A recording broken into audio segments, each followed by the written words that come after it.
एक काहिन की लीडरशिप के अंडर उन्होंने 10 और सरदार भेजे उसके साथ और उन्होंने जाकर उनसे बातें की और फिर उन्होंने जवाब में ये कहा, 24वीं आयत शुरू होती है, बल्कि हमने इस ख्याल और गर्ज से ये किया। तो वो फिनहास को, जो एलीजर काहिन का बेटा होता है, उसको और जो बुजुर्गों की एक टीम उसके साथ आई थी, उनसे पूछने के लिए, भैया तुमने खुदा को क्यों छोड़ दिया, ये क्यों मजहब बना लिया तुमने? तो उन्होंने कहा, खुदा गवाह है और खुदा जानता है, यह मजहब हमने किसी गैर माबूद की प्रस्तिश के लिए नहीं बनाया, बल्कि ये मजहब हमने एक ख्याल और एक गर्ज से बनाया है। एक ख्याल और एक गर्ज से बनाया। अब उन्होंने क्या सोचा, क्या उनके जहन के अंदर था, क्या ख्याल उनके अंदर चल रहा था, ये आयत हम तकरीबन मैंने आपको पढ़कर सुनाई, आगे भी आप पढ़ेंगे, इसमें थोड़ा सा इसका जिक्र है। लेकिन उन्होंने कदम उठाया अपनी औलाद के लिए। उन्होंने क्या किया? एक स्टेप लिया, एक कदम उठाया, लेकिन हाल के लिए नहीं, मुस्तकबिल के लिए, फ्यूचर के लिए, आने वाले दिनों के लिए। और देखे, माँ बाप या बाप, एक अगर जिम्मेदार बाप है तो वो हमेशा अपनी औलाद के लिए आने वाले दिनों के लिए सोचता है, और उस ना सिर्फ सोचता है बल्कि जहां तक उससे हो, अगर वो दयानतदार है, अपनी बीवी बच्चों खानदान के साथ वफादार है, तो वो ना सिर्फ सोचता है बल्कि इसके लिए स्टेप भी उठाता है, इसके लिए कदम भी उठाता है। अगर वो सुस्त नहीं, अगर वो लागर्ज है, अगर वो बेवफा है अपनी बीवी के साथ और वफादार नहीं है अपने बच्चों के साथ, तो फिर उसे फिक्र नहीं होगी। लेकिन अगर वो दयानतदार है, उसे पता है ये मेरी जिम्मेदारी है, ये मेरी रिस्पॉन्सिबिलिटी है जो मुझे पूरी करनी है, तो उसके लिए फिर वो कदम उठाता है। आमीन। और इन लोगों ने भी ऐसा ही किया। इन्होंने एक कदम उठाया और उन्होंने एक मजहब बनाया, और ये बहुत बड़ा मजहब था जो गवाह था कि यहोवा ही खुदा है।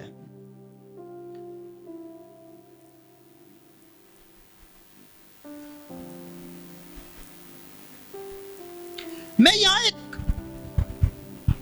सवाल करना चाहता हूं, आज कितने बाप हैं जो अपनी औलाद की रूहानी नीड्स पूरी करने के लिए और रूहानी बरकत के लिए कदम उठाते हैं? कितने ऐसे बाप हैं? मैं नहीं चाहूंगा आप हाथ उठाएं, हाथ नहीं उठाएं, लेकिन बहुत कम ऐसे बाप हमें कलीसियाओं के अंदर नजर आते हैं जो अपनी औलाद के लिए कोई रूहानी स्टेप नहीं उठाते, कोई ऐसा मजहब नहीं बनाते वो जिससे उनकी औलाद आने वाले दिनों में खुदा के साथ लिपटी रहे। कोई ऐसा मजहब नहीं बनाते, बल्कि मैंने ये देखा है नाम नेहाद मसीहों के अंदर जो कहलाते हैं, उनके अंदर मैंने ये देखा है, उन्होंने बल्कि ऐसे मजहब बना लिए जिससे वो ना सिर्फ खुद बर्बाद हुए बल्कि उनकी नस्लें भी बर्बाद हो रही हैं। मैं जिक्र करने जा रहा हूं, शराब का अड्डा उन्होंने घर में बनाया हुआ है, जुए का अड्डा उन्होंने घर में बनाया हुआ है, गालियां देने का मजहब उन्होंने घर में बनाया हुआ है, बेवफाई का मजहब उन्होंने घर में बनाया हुआ है, अपनी बीवी के साथ वफादार नहीं, अपने बच्चों के साथ वफादार नहीं। ये उन्होंने घर के अंदर ऐसे मजहब बनाए हुए हैं, और इस मजहब के ऊपर वो कुर्बान किससे करते हैं? अपनी बीवी को, अपने बच्चों को कुर्बान करते हैं। उनका टाइम, उनका पैसा, उनकी जो जरूरियात पूरी करनी होती है वो नहीं करते बल्कि कुछ और कर रहे होते हैं। पंजाबी जैसे आप मिसाल देने हैं ना, आंडे किते थे कुड़कुड़, आप मेरी बात समझ गए होंगे। ऐसे बहुत से, मैं मर्द हजरात से खास तौर पर बात कर रहा हूं, ऐसे बहुत से बाप हैं जो अपने खानदान के साथ, अपनी बीवी बच्चों के साथ वफादार नहीं है, और उन्होंने गलत मजहबे बनाए हुए हैं, मैं इसे मजहब ही कहूंगा, और उसके ऊपर उन्होंने अपनी बीवी और बच्चों की कुर्बानी चढ़ाते रहते हैं। उन्हें कुर्बान करते रहते हैं रोजाना की बेस पर। और इसका नतीजा क्या निकलता है? इसका नतीजा यह निकलता है, अपनी जवानी में वो खुद सर रहते हैं, जिद्दी रहते हैं, हठधर्म रहते हैं, और अपने बुढ़ापे में वो बीमारियों से और औलाद से लड़ते रहते हैं। तुसी इंज नहीं कीता तो तुसी उंज नहीं कीता। आपने गलत मजबे घर में बनाए। याद रखें, बाइबल कहती है आदमी जो कुछ बोता है वो ही काटेगा। आपने जवानी के दिनों में क्या बोया है? इसलिए वाइस नसीहत करता है जवानों को, ऐ जवान अपनी जवानी में खुश हो, अपने जी को बहला, लेकिन याद रख इन सब बातों के लिए खुदा तुझको कहां लाएगा? अदालत में लाएगा। तुझे अदालत में खड़ा होना, कटहरे में खड़ा होना पड़ेगा। और रोमियो के खत में पौलुस कहता है हम में से हर शख्स खुदा को अपना क्या देगा? हिसाब देगा।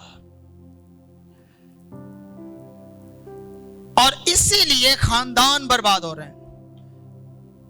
याद रखें, शैतान को मसीही खानदानों से नफरत है, नफरत करता है वो,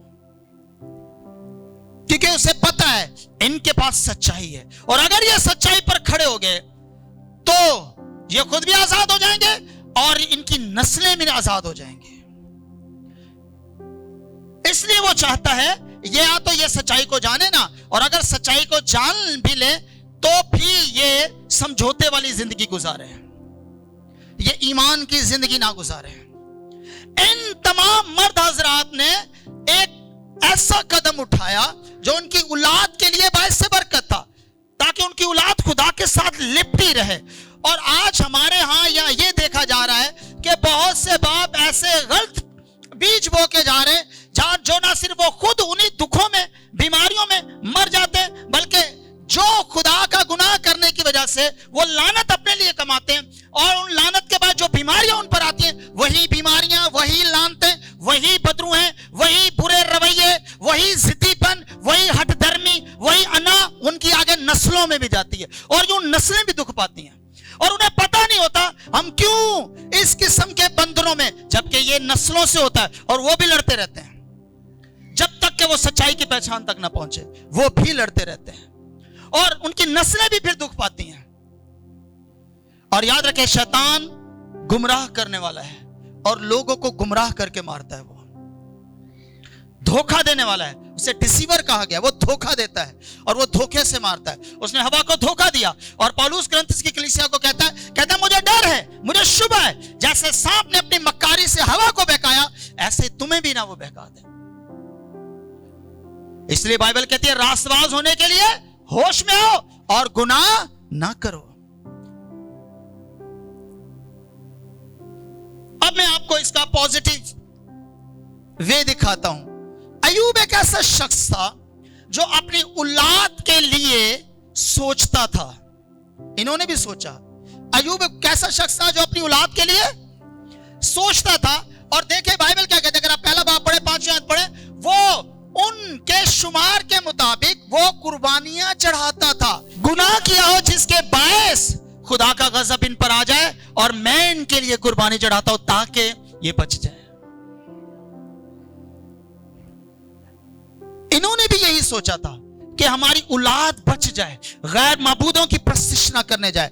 और ये भी देखा जाए, मैंने ये भी देखा है अपनी खिदमत के दौरान, कुछ माँ बाप खुदा के साथ बड़े संजीदा और बड़े वफादार होते हैं, लेकिन उनकी औलाद उस तौर पर नहीं होते।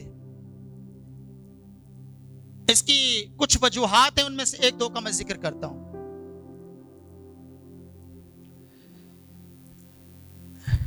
एक वजह तो यह भी हो सकती है कि शायद आप खुदा के साथ आपने अपना ताल्लुक ठीक रखा, लेकिन आपने अपनी औलाद का ताल्लुक खुदा के साथ ना लगवाया। मैं आपको एक बाप के बारे में बताता हूं, बड़ा जबरदस्त बाप था बाइबल के अंदर। उसकी प्रेयर लाइफ, दुआया जिंदगी ऐसी थी कि उसने खुदा से दुआ कर करके अपने 15 साल बढ़ा लिए। ऐसी है सर, हिजकिया, उसका नाम हिजकिया था। लेकिन जब मैंने इसकी लाइफ पढ़ी, एक दिन खुदा के रूह ने मेरे दिल में डाला, इससे पढ़। मैंने ये साया की किताब में से और जो जहां इसका जिक्र था, मैंने इसे पढ़ता गया और मैं हैरान हो गया। बड़ा खुदगर्ज बाप था। खुदगर्ज बाप था। जब अपने पे आई, जब नबी ने नबूवत की कि तेरी जिंदगी के दिन पूरे हो चुके, खुदावंद कहता तुझे वापस आना है, बंदोबस्त कर ले, उस वक्त बड़ा रोया, बड़ा रोया। और जब खुदा ने इसके साल बढ़ा दिया, आगे सुनिएगा, जब खुदा ने इसके साल बढ़ा दिए तो फिर पता क्या हुआ, आगे मगरूर हो गया, और मगरूर होने के बाद इसने एक बड़ा गलत काम किया जो इसे करना नहीं चाहिए था, और खुदा का गजब इस पर आया। और नबी ने आकर नबूवत की, उसने कहा तेरे साथ, तेरे आने वाली औलाद के साथ ऐसा ऐसा होगा, तेरी औलाद के साथ वो तेरे लड़कों को, तेरे बच्चों को ले जाएंगे, ख्वाजा सरा होंगे वहां पर और गुलाम होंगे वहां पर। इसने कोई स्टेप नहीं उठाया, कोई दुआ का मजबा नहीं बनाया। जब अपने पर आई तो खुदा के आगे रोता रहा जब तक कि खुदा ने कलाम ना किया। लेकिन जब औलाद के बारे में नबूवत हुई, खुदगर सेल्फिश था, इसने कोई स्टेप ना लिया, रोता खुदा के आगे, घुटनों पर जाता, खुदा मेरे बच्चों पर रहम कर, मैंने गुनाह किया है ना, खुदा तुम मुझे सजा दे, मैंने गलती की है ना। लेकिन जब नबी ने कहा तेरी औलाद के साथ ऐसा होगा, इसने कोई कदम ना उठाया। ऐसे खुदगर्ज बाप भी हैं, कोई कदम नहीं उठाते। अपने ते आवे ते हाय हाय, जे धिया पुत्रा ते आ जावे ते बाय बाय, कोई कदम नहीं उठाते। जबकि दाऊद को देखें, मैं दाऊद की यहां दो मिसालें दूंगा। पहली मिसाल, जब बत्सबा से उसका पहला बेटा हुआ, उसे पता था ये लड़का नहीं बचेगा, लेकिन खुदा के आगे फिर भी दुआ और रोजे में झुका रहा, शायद खुदा रहम कर दे। फिर दाऊद को देखें, जब ये बनी इस्राएल के लोगों की गिनती की वो करवाता है, गिनती करवाता है, और ये गुनाह करता है और खुदा सजा देता है, तो ये खुदा के आगे रोता है, कहता खुदा गुनाह तो मैंने किया है, तुम मुझे और मेरे घराने को सजा दे, इन इस्राएल की भेड़ों को क्यों। कैसा बाप है, इसके अंदर बाप का दिल था अपनी कौम के लिए। इसे सिर्फ अपना घर प्यारा नहीं था, ये कैसा लीडर था। इसने कहा खुदा मैंने गुनाह किया है ना, तो मुझे और मेरे घराने को सजा मिलनी चाहिए, इन मासूम भेड़ों को, इन इस्राएलियों को तू क्यों सजा दे रहा है। वो उसकी लीडरशिप के अंदर थे, उसकी चौपानी खिदमत के अंदर थे, उसकी पासवानी खिदमत के अंदर थे, और खुदा ने उसे एक बाप का दिल दिया हुआ था। बाप सिर्फ बच्चे पैदा करने से नहीं इंसान बनता, बाप आपका एक रूहानी स्पिरिचुअल लीडर भी हो सकता है, एक पास्टर भी बाप हो सकता है। खानदान के अंदर कोई भी ऐसा शख्स हो सकता है जिसके अंदर बाप का सा दिल हो, जैसा खुदा बाप का है। आमीन। ऐसे बाप भी हैं जिन्होंने अपनी औलाद को कुर्बान कर दिया, बाइबल में उनका जिक्र है, अपनी औलाद की कुर्बानियां चढ़ा दी।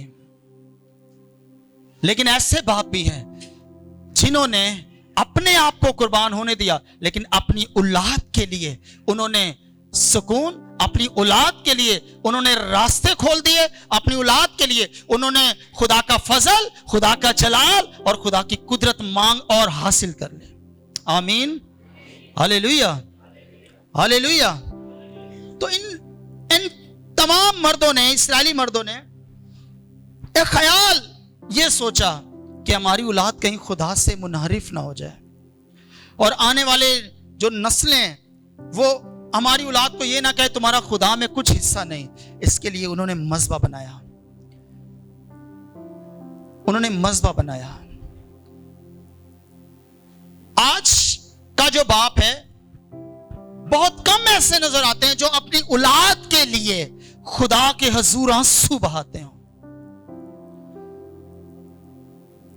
गाला भावे घंटा कटते रहना उन्होंने, ऐसा है कि नहीं। लड़ते रहेंगे 2 घंटे, लेकिन वो 2 घंटे दुआ नहीं करेंगे उनके लिए। अरे इंसान से कुछ नहीं हो सकता, लेकिन सब कुछ हो सकता है। जब जहां तेरा हाथ नहीं पहुंच पा रहा, तेरे आसमानी बाप का पहुंच जाएगा। हालेलुया। और दुआ, खुदा का खादिम स्मिथ कहता है दुआ खुदा के पट्टों को हरकत में लाती है। हालेलुया। जब आप अपनी औलाद के लिए खुदा के आगे मज़बा बनाएंगे दुआ का या शफात, और अपनी औलाद के लिए आप आंसुओं के बीज बोएंगे, खुदा उन आंसुओं को रायगा नहीं जाने देगा। Hallelujah, hallelujah. ऐसे बाबिए रोते, मैं कुछ नहीं कर सकता। अरे आप बहुत कुछ कर सकते हैं, लेकिन मसीह में, हालेलुया, मसीह में आप बहुत कुछ कर सकते हैं। तुसी मंजी ते बह के शैतान दे फटे चुक सकते हो। Hallelujah, hallelujah. आपसे चाहे ना चला जाता हो, आप चाहे अब इतने बुजुर्ग हो गए हो, लेकिन लिखा है याकूब अपने खत के 5 बाब 16 आयत में लिखता है, रास्तबाज की दुआ के असर से बहुत कुछ हो सकता है। पहले ये देख तेरा क्या खुदा के साथ ताल्लुक है, और अगर ताल्लुक है तो खुदा के आगे वहीं पर अपनी औलाद के लिए मज़बा बना, और उनके लिए गिड़गिड़ा, और उनके लिए खड़ा हो जा, और उनके लिए चिल्ला, और उन अपनी आने वाली नस्लों के लिए रास्ता तैयार कर। Hallelujah, hallelujah. आज लिखा है जो आंसुओं के साथ बोता है, हालेलुया, हालेलुया। हो सकता है तो आपके जीते जी आपको कुछ नजर ना आता हो, लेकिन एक वक्त आएगा वो आपके आंसुओं के बीज के ऊपर खुदा रूह को उसकी बारिश बरसाएगा और वो बीज उगेगा। हालेलुया। और आपकी नस्लें खुदा के खादम और खादमाएं होंगी। आपकी नस्लें खुदा की प्रस्तिश करेंगे, गैर माबूदों के नहीं। आमीन। वो खुदा के साथ जुड़ेंगी, किसी और के साथ नहीं। हालेलुया। और याद रखें, आपकी दुआएं आपकी औलाद को गलत रास्तों से वापस लाने की ताकत रखती हैं। Hallelujah, hallelujah. वो बाप था ना, हर रोज अपने बेटे का क्या करता था? मुशर्रफ बेटे का बाप था ना, वो बाप था। और एक दिन बेटा वापस आ गया। हालेलुया। हर रोज अपने आसमानी बाप को देखें। मैं जिस्मानी जो बाप है उनसे बात कर रहा हूं। हर रोज अपने आसमानी उस पर निगाह रखें। हालेलुया। लिखा है इब्रानियों 12 बाब 2 आयत, बल्कि मैं पहली आयत से पढ़ूंगा। पर जब गवाहों का ऐसा बड़ा बादल हमें घेरे हुए है, तो आओ हम हर उस बोझ और गुनाह को जो हमें आसानी से उलझा लेता है, दूर करके इस दौड़ में सब्र से दौड़ें और नजात के बानी और कामिल करने वाले यीशु को तकते रहे। और ये लफ्ज जो यहां पर है ना, तकते रहो, इसकी एक तशरीह ये बताती है कि अनडिवाइडेड अटेंशन के साथ उसे तकते रहें। आपका ध्यान या आपकी तवज्जो वो डिवाइड ना हो, तकसीम ना हो, बल्कि आप खुदा को मुसलसल तकते रहें। Hallelujah, hallelujah. अपनी औलाद के बागीपन को मत तकते रहें, अपनी औलाद की नाफरमानियों पर मत बात करते रहे, अपनी औलाद को लानते मत देते रहे, अपनी औलाद को बुरा भला मत कहें, अपनी औलाद को बरकत दें, दुआ में भी बरकत दें, और कोई अच्छा काम करे तो फिर भी कहें बेटा खुदा तुझे बरकत दे। बस साढ़े पंजाबी जड़े ना, साढ़ा थोड़ा कल्चर भी बड़ा वखरा है ना, थोड़ा जा नहीं नू कह देता तो इन्हें पुत्र जाना है, ये और सिरे चढ़ जाएगा। अरे आप खुदा के कलाम को तरजीह दें, खुदा उन्हें सिरे चढ़ने नहीं देगा, बल्कि जड़ा उधर सिर पे चढ़े ना खुदा उन्हें मिला देगा। आप समझ गए मेरी बात? हालेलुया। अपनी औलाद को बरकत दे। आमीन। अपनी औलाद के अच्छे काम पर तारीफ करें। आमीन। ये वो मज़बे हैं जो आप अपनी आने वाली नस्लों के लिए बना रहे हैं। आमीन। अपनी औलाद को अपनी जिंदगी की नाकामियों से खुदा पर भरोसा करना सिखाएं कि मैंने ये गलत काम किया, मैंने ये गलती की थी, बेटा तू कभी नहीं करना। आमीन। हालेलुया। उन्हें सिखाएं। जब बच्चे घर से नहीं सीखेंगे तो वो वहां से सीखेंगे जहां आप और मैं नहीं चाहते वो सीखें।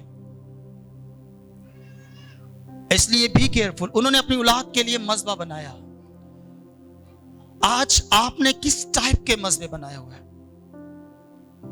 अगर एक बाप को औलाद देखती है कि वो हमारी मां को मारता है, गालियां देता है, तो याद रखिएगा उस वक्त शायद वो कुछ ना करता हो, लेकिन एक टाइम आएगा आपके लिए उसके दिल के अंदर नफरत पैदा हो जाएगी, और वो नफरत आहिस्ता आहिस्ता बढ़ती जाएगी, और एक दिन आएगा वो आपको नफरत की निगाह से देखेगा।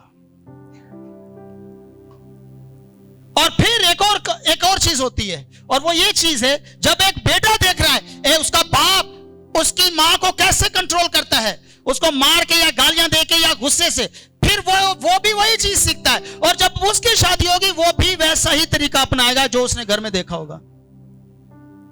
लेकिन जब औलाद देखेगी उनका बाप कैसा रहीम है, कैसा माफ करने वाला शख्स है, कैसा प्यार करने वाला शख्स है, कैसा हलीम शख्स है, ये रवैया, ये खूबियां, उसका कैसा जबरदस्त मिजाज है, ये मिजाज आपकी औलाद को आने वाले दिनों में बाइस से बरकत बनाएगा, उनका अज़दवाज बाइस से बरकत होगा। आमीन, हालेलुया। मेरे कहने का हरगिज़ ये मतलब नहीं आप गुस्सा ना करें, गुस्सा तो करो पर गुनाह, और सूरज के डूबने तक तुम्हारी खफ की। अच्छी बुरी जगह पर आपने अपनी औलाद को डांटना भी है, और अमसाल का मुसन्निफ कहता है हो सके तो उसे मारे भी जहां उसे मारने की जरूरत है, उनकी तरबियत के लिए। देखिए आसमानी बाप भी ऐसा ही करता है, इब्रानियों 12 बाब में लिखा है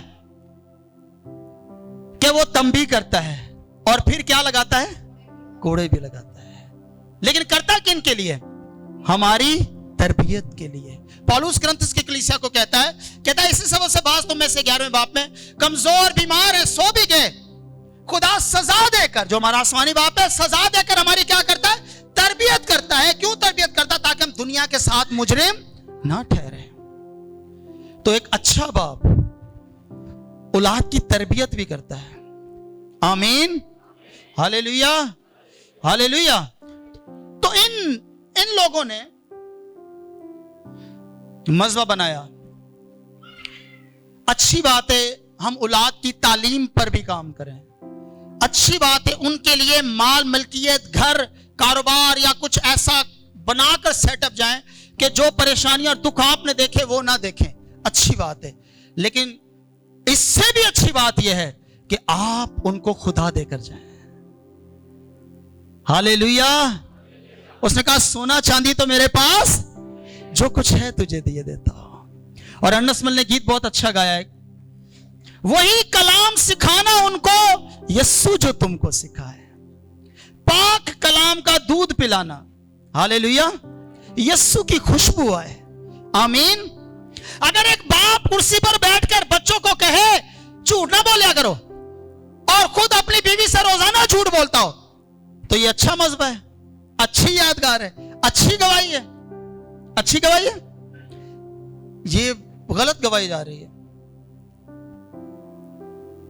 उसे अपनी तर्ज जिंदगी ऐसी बनानी होगी जो वो कह रहा है वो करता है। आमीन, हालेलुया, हालेलुया। और जैसा वो अंदर से वैसा ही वो बाहर से। ड्यूल पर्सनैलिटी का शख्स नहीं है, हाँ गिरगिट नहीं है वो। जैसा दरख्त आया वैसा रूप धार लिया उसने। कई घर च फरिश्ते हुंदे ने ते बाहर मौत दे फरिश्ते।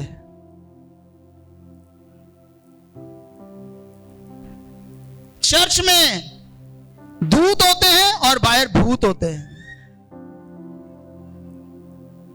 खुदा ना करे हम में से कोई ऐसा हो। आमीन। अपने बच्चों को अपनी जिंदगी से यस्सु दे, सिर्फ बातों से नहीं। खुदा की बादशाही बातों पर नहीं कुदरत पर मौकूफ है। और यस्सु नाम में क्या पाई जाती है, कुदरत। उसकी जिंदगी उसके कलाम में क्या पाई जाती है, कुदरत। जब वो कुदरत आप में देखेंगे तो बच्चे एक दिन वही रास्ता अपनाएंगे। और पीछे आपकी दुआएं होंगी जिससे रुल्कुस उन्हें तहरीक देगा, हरकत में करेगा उनके पीछे, और उनको एक दिन खींच कर वापस ले आएगा खुदा। आमीन, हालेलुया, हालेलुया। अगर बाप शराब पी पी के मर रहा है और मर गया तो बच्चों को उसने क्या दे दिया, बच्चों को उसने बहुत गलत नमूना दे दिया। इन अबाओ अजदाद ने, इन तमाम मर्द हजरात ने जो बाप थे, अपनी औलाद को एक अच्छा नमूना दिया, एक ऐसा मज़बा जिसको जब भी वो देखें उन्हें याद आए कि यहोवा ही खुदा है।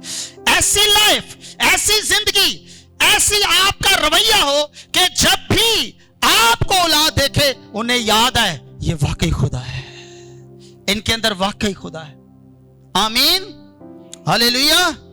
और याद रखें, खुदा का कलाम मुअस्सर है, ये असर छोड़ता है, और जब ये आप पे होगा तो ये आपके जरिए दूसरों पर भी असर छोड़ेगा। आमीन, हालेलुया। देखिए, उनके अंदर खुदा की गैरत थी, उनका खुदा के साथ ताल्लुक था, वो खुदा से मोहब्बत करते थे, उनके अंदर खुदा का खौफ था, तो उन्होंने अपनी औलाद के लिए भी सोचा कि वो भी खुदा का खौफ ना छोड़ दे। आमीन, हालेलुया।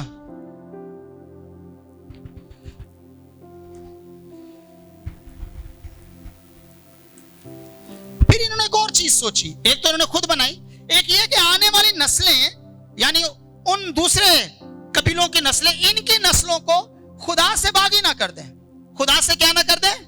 एक ये चीज भी इन्होंने ख्याल की सोची थी, इसलिए इन्होंने मजहब बनाया था कि उस खानदान की दूसरे कबीलों की नस्लें, औलाद, जब हम ना जमीन पर रहें तो हमारी औलाद को कहीं खुदा से दूर ना कर दें, खौफ ना छुड़ा दें, और ये ना कहें कि तुम्हारा कुछ हिस्सा नहीं है खुदा के अंदर। इसके लिए उनको मजहब बनाना पड़ा। आप अपनी औलाद के साथ 24 घंटे नहीं रह सकते, सच है, लेकिन मैं खुशखबरी देने लगा हूं, हालेलुया। आपका बनाया हुआ दुआ और शफात का मजबा खुदा के फरिश्तों को उनके साथ रखेगा। Hallelujah, hallelujah. खुदा की रहमत उन पर होगी, खुदा की बरकत उन पर होगी, खुदा का जलाल उन पर होगा, खुदा का फजल उन पर होगा, आपके बनाए हुए दुआ और शफात के मजबा के जरिए। Hallelujah, hallelujah, hallelujah. खुदा अपने फरिश्ते उनकी मदद के लिए भेजेगा। याद रखिएगा, क्या दुआ के जवाब में फरिश्ते नहीं आते? आते हैं। तो आपकी दुआओं के जवाब में खुदा फरिश्ते भेजेगा। और लिखा है इब्रानियों पहला बाब 14 आयत में, क्या फरिश्तगान खिदमत गुजार रूहें नहीं जो नजात की मीरास पाने वालों की मदद के लिए भेजी जाती हैं। आपने अगर नजात की मीरास पाई है तो खुदा आपकी और आपके हर उस चीज की जिसका आपके साथ ताल्लुक है, खुदा हिफाजत का जिम्मा लेता है। लिखा है, शैतान ने कहा तूने अय्यूब के और उसकी हर क्या किया हुआ है, हालेलुया, क्योंकि वो कुर्बानियां चढ़ाता था, उसने मजबा बनाया हुआ था। आमीन। आपका बनाया हुआ मजबा अपनी औलाद के लिए आपकी औलाद के चारों तरफ एक ऐसी बाड़ बना देगा जिससे वो शरीर क्रॉस नहीं कर सकेगा। आमीन। जब एक सरबराह का, एक बाप का ताल्लुक खुदा के साथ होगा, खुदा उसकी बीवी पर, खुदा उसके बच्चों पर भी फजल करेगा। आमीन। लेकिन हो सही ताल्लुक, नकली वाला ना हो, आर्टिफिशियल ताल्लुक भी होता है ना, वो वाला ना हो, दिखावे वाला भी होता है, गिरगट वाला, वो ताल्लुक की मैं बात नहीं कर रहा, रियल ताल्लुक खुदा के साथ। आमीन। खुदा से सच्ची मोहब्बत करने वाला शख्स, खुदा के कलाम से सच्चाई से प्यार करने वाला शख्स, खुदा के वादों पर खड़ा रहने वाला शख्स, ईमान की जिंदगी गुजारने वाला शख्स। आमीन, आमीन। तो उन्होंने अपनी सोचा कि नस्लें इनको बागी ना कर दें, और फिर कहा खुदा का खौफ ना छुड़ा दें, इसलिए हमने मजबा बनाया। क्या ना छुड़ा दें? खुदा का खौफ। अब इन्होंने यहां पर ये अल्फाज, मेरा ईमान है, रुल कुछ इनके मुंह से ही निकाले। हालेलुया। क्यों? खुदा के खौफ के अंदर क्या है? अमसाल की किताब इसके ऊपर बड़ी डिटेल से बात करती है। आमीन। सुनिएगा, मैं कुछ फवायद की बात करने लगा हूं। खुदा के खौफ में क्या, इन्होंने क्यों ये सोचा हम मजबा इसलिए बना रहे हैं, ये ख्याल क्यों किया कि हमारी औलाद खुदा का खौफ बोले ना छोड़ दे, इसलिए मजबा बनाया। यानी ने खुदा के खौफ को इन्होंने मद्देनजर रखा हुआ था, खुदा का खौफ इनके अंदर था। इन्होंने अपनी औलाद के लिए भी इन्होंने सोचा हुआ था खुदा के खौफ के, इसलिए मजबा बनाया। अब खुदा का खौफ क्या करता है? बाइबल कहती है खुदावन का खौफ बदी से अदावत है। उन्हें पता है अगर हमारी औलाद खुदा के खौफ में जिंदगी गुजारेगी तो गुनाह से क्या रहेगी। आपको याबीस की दुआ याद है? उसने क्या दुआ की थी? किसको याद है? हाँ, आगे, शाबाश, और आगे, तू मुझे और थोड़ा आगे चले, ताकि बदी मेरे गम का बायस ना हो। बदी तो गम का बायस है। आज जेडे बहुत स्यापे चमड़े हो इन्हें गुनाह दी वजह नाल। ज्यादातर रोमियो के खत के अंदर 5वें बाब 12 आयत में लिखा है, गुनाह के सबब से मौत आई। गुनाह के सबब से, गुनाह की वजह से गम बढ़ता है, दुख बढ़ता है, मुसीबत बढ़ती है। आमीन। खुदा उन मसाइब में से अपने लोगों को जो उस पर ईमान रखते हैं और जिनके दिलों में उसका खौफ है, खुदा निकालने की कुदरत रखता है। Hallelujah, hallelujah. और खुदा का खौफ क्या करता है? लिखा है खुदावन के खौफ में कवी उम्मीद है। कैसी उम्मीद है? बड़ी उम्मीद है उसके अंदर। उन्हें पता था हमारी आने वाली नस्लों को एक बड़ी उम्मीद की जरूरत है और वो सिर्फ खुदा के खौफ में है। हालेलुया। मैं कल रात भी बात कर रहा था, खुदावन यीशु को मुर्दों में से इसलिए जिंदा किया गया। पतरस का पहला खत पहला बाब 21वें आयत, हमारी उम्मीद, हमारा ईमान और उम्मीद खुदा पर हो। Hallelujah, hallelujah. तीसरी बात, क्यों उन्होंने खुदा के खौफ की बात की? खुदावन का खौफ हयात का चश्मा है। हालेलुया। जिंदगी के चश्मे किसके अंदर से फूटते हैं? खुदा के खौफ में से। ये जिंदगी पाएगी हमारी औलाद। उन्हें पता था ना माल में, ना दौलत में, ना हमारा बहुत कुछ इनके लिए बनाने में जिंदगी है। अगर जिंदगी है तो खुदावंद में है। जिसके पास बेटा है, जिंदगी है, इसके अंदर जिंदगी है, खुदा के खौफ में। जब आप खुदा के खौफ में जिंदगी गुजारेंगे, आपको देखकर आपकी औलाद भी, एक छोटा सा बच्चा तकरीबन कितना होगा, 1.5 साल का, 1.5-2 साल का हमारे घर पर आया। मियां बीवी खुदा के खादम है, पारकरी खादम है, मेरे घर पर आए और उसकी माँ और बाप गवाही दे रहे थे कि हमारा ये बच्चा है ना, अगर इसको कोई सुपारी पकड़ाए ना तो ये अगले शख्स को कहता है खुदावन यीशु मारेगा। खुदावन यीशु क्या करेगा? ये नहीं खाने। तो माँ बाप ने उन्हें अपनी जिंदगी से खुदा का खौफ दिया, बेटा ऐसे काम है जिसको करने से हमारी जिंदगी में मौत या दुख आ सकता है और हमने वो नहीं करना। ते बाबा जी सामने उका खिंचते औलाद नूं कहंदे शराब ना पिया करो। ये कैसा बाप है? अगर आप खुदा के खौफ में रहेंगे, आपकी औलाद आपको देख के खुदा के खौफ में। फिर इन्होंने एक और चीज जो सोची थी वो थी हमारे बाद, 27वीं आयत, हमारी नस्लें हमारे बाद, यानी इन्होंने अपने बाद की भी सोची कि हमारी नस्लें इस मज़बा को देखकर खुदा के खौफ में जिंदगी गुजारेंगे। उन्होंने अपनी नस्लों का भी सोचा। फिर उन्होंने एक और चीज सोची, तुम्हारी औलाद हमारी औलाद को कहने ना पाए कि खुदा में तुम्हारा कोई हिस्सा नहीं। इन्होंने यह भी सोचा। अगर आप 34वीं आयत इस बाप की पढ़ें, 22 बाप की 34 आयत जबरदस्त है। मैं चाहता हूं कि हम इसे पढ़ेंगे। तब बनी रोबन और बनी जद ने उस मज़बा का नाम अयदिया कहकर रखा कि वो हमारे दरमियान गवाह है कि यहोवा खुदा है। यहोवा क्या है? तो उन्होंने मज़बा किस लिए बनाया? कि यहोवा कौन है? उसके सिवा कोई दूसरा। सुन ए इस्राएल, खुदावन तेरा खुदा और उसके सिवा और कोई दूसरा। और इसके लिए उन्हें मज़बा बनाना पड़ा दरिया के किनारे, ताकि वो खुदा के साथ जुड़े रहें। आमीन। ऐसी चीजें, ऐसा माहौल, ऐसे हालात पैदा करें, इवेंट रखें, बनाएं, जिससे आपके घर के अंदर आपकी औलाद को खुदा की गवाही मिले। आमीन, हालेलुया। ऐसे मज़बे बनाएं। हाँ, पुठियां सीधियां महफिलां दे बथेरे काटते रहते हैं। ऐसे इवेंट बनाएं। खुदा के हकीकी ममसू जिनको आप समझते हैं उनको उनकी जिंदगी में काम, उनको घर पे बुलाया करें। चाहे छोटी 15 मिनट के लिए, 20 मिनट के लिए, चाहे आपके पास खाने पीने के लिए कोई प्रॉब्लम नहीं। हकीकी ममसू होगा, उसे खाने पीने का मसला भी नहीं होगा। आमीन। हकीकी खादिम चीजों की वो फिक्र नहीं करते। जब वो आएंगे उनके मुंह से निकलने वाले अल्फाज, अपनी औलाद को पास बिठाया करें, अपनी औलाद को कहें इनकी खिदमत कर।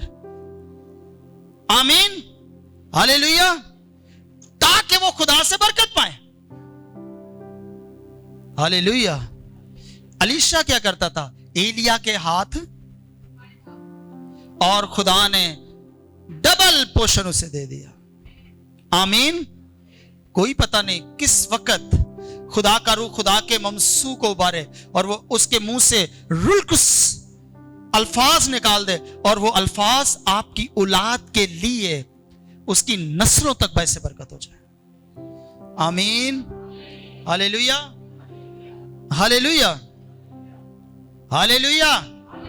और बहुत दफा ऐसा होता है, बहुत दफा ऐसा होता है, खुदा आपकी जिंदगियों के अंदर बड़े जबरदस्त काम कर सकता है। ऐसे इवेंट, ऐसे हालात और ऐसे होने दें गैदरिंग जिससे खुदा को जलाल मिले। आमीन। जिससे शैतान को नहीं, खुदा को जलाल मिले। और कोशिश करें, मैं एक बात करने लगा हूं, मेरी दुआ ये हजम हो जाए, ऐसे रिलेटिव से भी, ऐसे रिश्तेदारों से भी मैं बहुत खास बात करने लगा हूं जिनको डेविल यूज कर रहा है। जब वो जहां जाते हैं वो पकड़कर खानदान का सत्यानाश कर देते हैं। उनके साथ मैं ये नहीं कह रहा नफरत करें, बल्कि मैं ये कहने लगा ताल्लुक कम रखें, और अपने बच्चों का भी ताल्लुक, भावे हो सकी फुफी होवे, सकी मासी होवे, सका मामा होवे, बाचे ना वे को ड्रामा करके टोर जाते हो। और आपकी औलाद उसके शैतान उसे यूज करे आपको दुख देने के लिए, आपकी औलाद को पकड़ ले। बी केयरफुल, होशियार हो जाए। आमीन, हालेलुया, हालेलुया। ऐसे लोगों के साथ ऐसे ताल्लुकात कायम करें जिससे खुदा का मज़बा आपके घर और आपके बच्चों की जिंदगी और उनके दिलों में कायम हो। आमीन, हालेलुया। ऐसे लोगों से ताल्लुक कम रखें, नफरत ना रखें, मोहब्बत करें, लेकिन ताल्लुक कम रखें। ज्यादा टाइम ना खुद गुजारें, ना अपने बच्चों का उनके साथ ज्यादा टाइम रखने। होशियार हो जाए। डेविल बहुत चालाक है, आपको दुख देने के लिए आपकी औलाद को पकड़ेगा। इसके लिए होशियार हो जाए।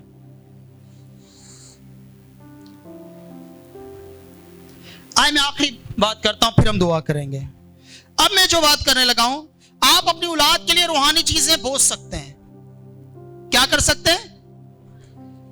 शायद अभी आपकी शादी नहीं हुई, या आपकी शादी हो गई, आपके बच्चे नहीं, या आपके बच्चे छोटे हैं, या आपके बच्चे बड़े भी हो गए, लेकिन खुदा ने अभी भी टाइम दिया हुआ है। बाइबल के अंदर खुदा ने यह बताया हुआ है आप कैसे अपने बच्चों के लिए रूहानी चीजें अभी से बोझ सकते हैं जिनसे उनको बरकत मिले। आए, आमीन। आए इस आयत को देखें। मैं चाहता हूं पाइस साहब इस आयत को पढ़ने में हमारी मदद करेंगे। जबूर 37 उसकी 26 आयत। ज़बूर नंबर 37 और उसकी हम 26वीं आयत पढ़ेंगे कलाम मुकद्दस में से। 26वीं आयत, 37 नंबर ज़बूर की 26वीं आयत हम पढ़ने लगे हैं। लिखा, वो दिन भर रहम करता है और कर्ज देता है, और उसकी औलाद को बरकत मिलती है। आमीन, हालेलुया। वो दिन भर क्या करता है? साल में एक बार, दिन भर बाप क्या करता है? रहम करता है। और दूसरा काम क्या करता है? कर्ज देता है। होता क्या है? उसकी औलाद को बरकत मिलती है। Hallelujah, hallelujah. आप रहे ना रहें, लेकिन कुछ ऐसा कर जाए जिससे आपकी औलाद बरकत पाती रहे। हालेलुया। और उसके लिए पहला काम ज़बूर नबी कहता है, रहम करें।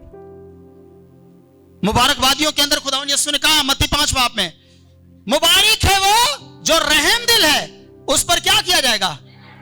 आप पर किया जाएगा, और आपकी औलाद भी बरकत पाएगी। हालेलुया। और आपको पता है जो माफी है ना, माफी, इसका ताल्लुक रहम के साथ है। ये कनेक्शन है इसका। आप खुदावंद यीशु मसीह की आपने वो तमसील सुनी होगी, उसने कहा एक मालिक ने एक नौकर से लेना था 10,000 और एक से 1,000, और आखिर में उसने कहा तूने जो दिल से माफ नहीं किया और तूने अपने नौकर पर रहम नहीं किया, इसलिए इसे अंधेरे में डाल दो। मेरा और आपका बाप कैसा है? रहम दिल है, निहायत मेहरबान और रहीम है वो। हालेलुया। तो बाइबल कहते खुदा ने सुन कहा, जैसा तुम्हारा आसमानी बाप कामिल है तुम भी कामिल वैसे बनो। नहीं, मेरा दादा बड़ा गुस्से वाला सी, मैं भी उधर दे गया वहां।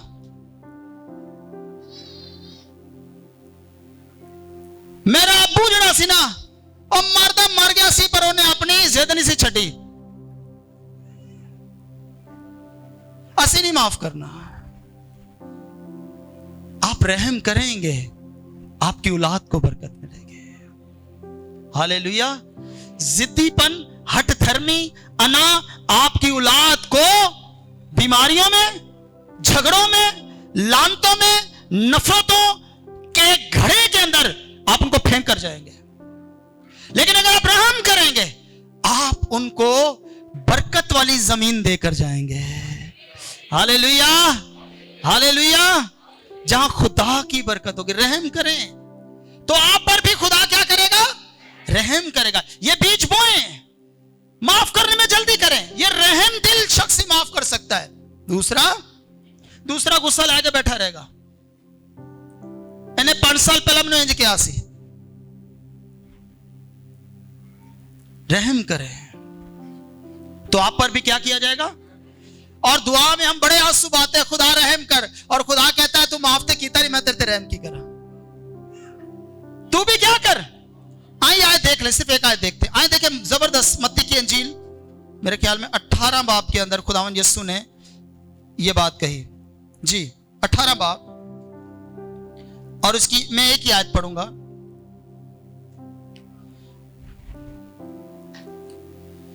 आयत। इस पर उसके मालिक ने उसको पास बुलाकर उससे कहा, मत्ती 18:32 से मैं पढ़ रहा हूं। पास बुलाकर कहा, सुनिएगा, ऐ शरीर नौकर, मैंने वो सारा कर तुझे इसलिए बख्श दिया कि तूने मेरी मिन्नत की थी। क्या तुझे लाजिम ना था कि जैसा मैंने तुझ पर रहम किया, तू भी अपने हम खिदमत पर रहम करता? तू भी करता। आगे सुने। और उसके मालिक ने खफा होकर उसको जिल्लादों के हवाला किया कि जब तक तमाम कर्ज अदा ना कर दे कैद रहे। सुने, ये लफ्ज जो यहां जिल्लाद लिखा ना, ये टॉर्मिंग, आपको टॉर्मेंट करने वाली स्पिरिट्स हैं जो आपको टॉर्चर, जहनी अजियत देंगी। जो शख्स माफ नहीं करता वो जहनी अजियत में रहेगा। जैसे साउल को बुरी रूह सताती रही, आपको बुरी रूहें सताएंगी, टॉर्मेंट करेंगी, आपको तंग करेंगे। आपको आप हरदम गुस्से में, ਤੁਹਾਡਾ ਨੱਕ ਤੇ ਮੂੰਹ ਚੜਿਆ ਹੀ ਰਹੇਗਾ ਤੇ ਜੋ ਬੁਢਾਪੇ ਤੋਂ ਪਹਿਲਾਂ ਹੀ ਤੁਸੀਂ ਤੁਹਾਡੇ ਮੂੰਹ ਦੇ ਉੱਤੇ ਝੁਰੀਆਂ ਪੈਣਾ ਸ਼ੁਰੂ ਹੋ ਜਾਣਗੀਆਂ। ਚਲੋ ਉਸ ਗੱਲ ਦਾ ਨਹੀਂ, ਇਸ ਗੱਲ ਦਾ ਖਿਆਲ ਕਰਕੇ ਰਹਿਮ ਕਰ ਲਓ ਕਿ ਮੈਂ ਵਕਤ ਤੋਂ ਪਹਿਲਾਂ ਨਾ ਬੁੱਢਾ ਹੋ ਜਾ।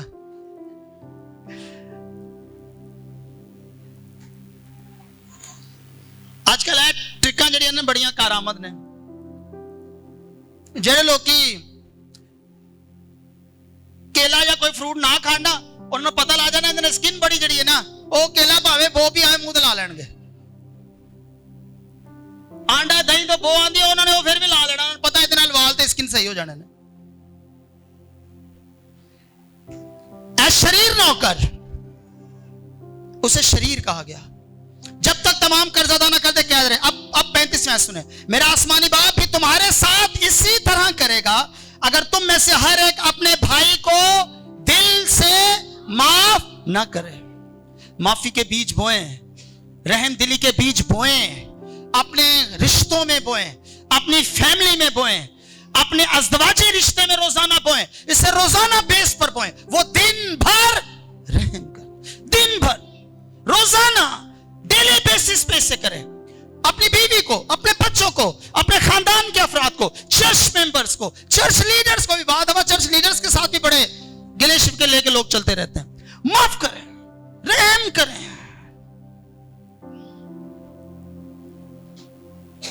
आप पर भी क्या किया जाएगा। और आगे लिखा है कर्ज ए गल थोड़ी जी फर्क नजर आ रही है, लेकिन ये फर्क है नहीं। हम जिस दुनिया में रहते हैं इसने फर्क बना दिया है। ये खुदा की तरफ से बरकत की बात है। कर्ज देना कैसी बात है। अगर आप कुरिन्थियों का दूसरा खत उसका 9 बाब अगर आप पढ़ें, वहां पर लिखा है, और मेरा खुदा, मेरे ख्याल में 8वीं आयत, 9वें बाब की 8वीं आयत, 9वें बाब की 8वीं आयत कहती है, और मेरा खुदा तुम पर हर तरह का फजल कसरत से कर सकता है ताकि हर चीज तुमको हमेशा काफी तौर पर मिला करे। काफी तौर पर, ताकि थोड़ा फ्रिज पर रहे नहीं। आगे सुने क्या लिखा हुआ है, काफी तौर पर मिला रहे ताकि हर नए काम के लिए तुम्हारे पास बहुत कुछ मौजूद रहे।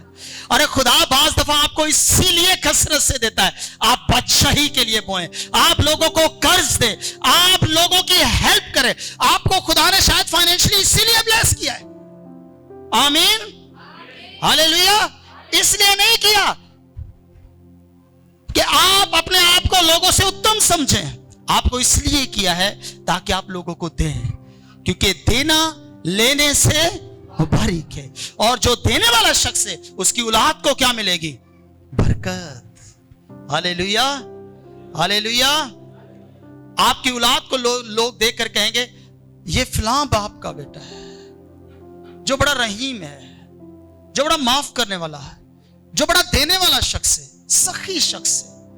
और लिखा है सखावत करना ना भूलो, क्योंकि खुदा ऐसी कुर्बानियों से खुश होता है। ये वो कुर्बानियां हैं जो आप मज़बा पर चढ़ाते हैं, जिससे आपकी औलाद को क्या मिलेगी, बरकत। आमीन, हालेलुया, हालेलुया। आए अजीजों, अपनी नस्लों के लिए ऐसे मज़बे बनाए, माफी के, रहम दिली के, देने के, गवाही के, शफात के, दुआ के, यकदिल होने के, मोहब्बत के, ऐसे मज़बे बनाए, ऐसे बीज बोएं ताकि हमारी आने वाली नस्लें खुदा से लिपटी रहें, खुदा को खुदा माने और उनकी जिंदगियों में उनको बरकत मिलती रहे। आमीन, हालेलुया। वरना तो अड़ी मेहनत, आपकी जिंदगी भर की कमाई जो आपने उनके लिए जोड़ी है, मैं दुनियावी चीजों की बात कर रहा हूं, आपने जो 50 साल या 40 साल लगा दिए जोड़ने में, वो 4 सालों में खत्म कर देंगे, उजाड़ देंगे। ऐसा आप देख रहे हैं दुनिया में हो रहा है। लेकिन ये चीज है जो आप बोएंगे, अरे उन उजड़े हुओं को आबाद कर देंगे। Hallelujah, hallelujah. ये रूहानी चीजें, इन्हें बोएं। आमीन, आमीन, आमीन। और मैं चाहता हूं आप मेरे साथ एक इकरार करें। वो लोग जिन्होंने कलाम को कबूल किया है, मैं सिर्फ मर्द हजरात से नहीं, मैं उन बहनों, माओं, उन बेटियों से, उन लीडर से भी बात कर रहा हूं जो बैठे हुए हैं। आए ऐसे मज़बे बनाए, ऐसे बीज बोएं। आमीन। अगर रुल कुछ ने आपसे बात की है तो मैं चाहता हूं आए मेरे साथ इस इकरार को करें।